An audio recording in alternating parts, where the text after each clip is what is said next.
A son's admiration for his father is a powerful bond, a reason so many young men choose to follow in their father's footsteps. But Musab Hassan would have that admiration sorely tested. The moment came in prison where Hassan says he started to see his father's organization, Hamas, in a much different light and envisioned for himself a much different path. Jonathan Hunt's investigation continues. I loved Hamas because I loved my father. Your father is everything for you as a child. He's not only a leader or like he's your world. And you think that he's the best, he's the strongest, he's your king, he's your God, basically. So I loved him and I loved the ideas that, and his beliefs. That reverence for his father, Sheikh Hassan Youssef, one of the founders of Hamas, led Musab Hassan toward the West Bank's more radical groups. For my father's position, I became the president of the Islamic student movement. You weren't just anybody in the Islamic youth movement in the West Bank. You were yourself a leader of the Islamic youth movement. Yeah, of course. Of course. And the heir apparent to your father. Yeah. We recruit many people, just talking to them about God. Then they are ready to be recruited for Hamas movement. Was the student Islamic movement in the West Bank a radical Islamic movement? It leads to Hamas. It's one of Hamas wings. So it is radical? It is, of course. It condones terror? They praise terrorists. When pressed in a later interview, Musab Hassan denied actually engaging in terrorist acts. You never had knowledge of any bombings being planned, even though you were president of the Islamic youth movement and your father was a founder of Hamas? Yeah, this is not because I didn't want. This is not because I didn't want. The Hamas military wing, they didn't want me to get involved in this type of resistance because of security reasons. So you supported it? You supported suicide attacks? Definitely, definitely. I told you, I used to celebrate. When there is an attack in Israel, I used to celebrate. And in praising suicide bombers, as president of the Islamic youth movement, do you believe you inspired other young men to become suicide bombers? Maybe. In indirect way. I don't know. Maybe. Do you believe that in any way at all you personally have blood on your hands? Indirect way, definitely not. But maybe like indirect ways, probably.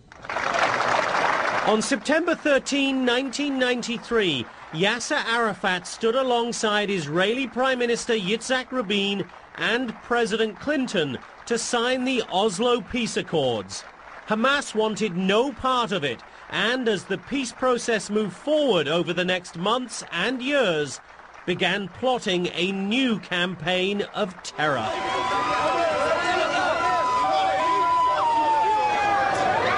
In early 1996, after 3 years of relative calm, Israel was rocked by a series of deadly suicide bombings. February 25th, Jerusalem's central bus station, 27 dead.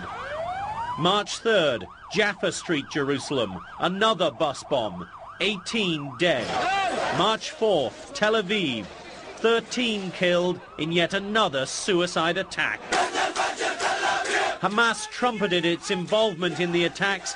Israel responded with sweeping raids aimed at Hamas and all its linked organizations, Musab Hassan's Islamic youth movement among them.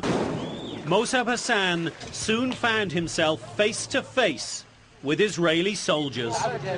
They put me in a small cell for about a couple of hours. After that, they bound me again and handcuff me, put the blinds on my eyes, put me in a jeep with 3 soldiers, hit me all the way from Beit El to Al-Maskubiya in Jerusalem, West Jerusalem. Had you been involved in any planning?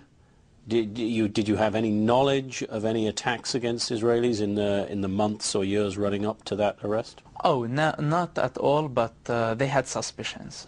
Of course, like being the son of my father, they had some suspicions that I might know something. This is Megiddo prison in northern Israel. It became Mossab Hassan's home for 18 months, beginning in the summer of 1996. Now, Islamic radicals typically only become more extreme, more hardened in their views after a stint in a place like this. But that is not what happened to Mossab Hassan.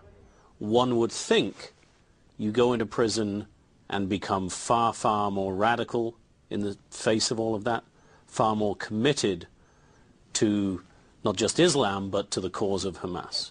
But that's not what happened. Yeah, definitely this is not what happened. I saw in Hamas, I saw in Islam as a solution for humanity, for my people. So Hamas and Islam were the solution to the problems of the Palestinians, in your eyes? In my eyes, definitely. This is how I saw it. I believed in it. So what on earth happened in prison? The answer when we come back.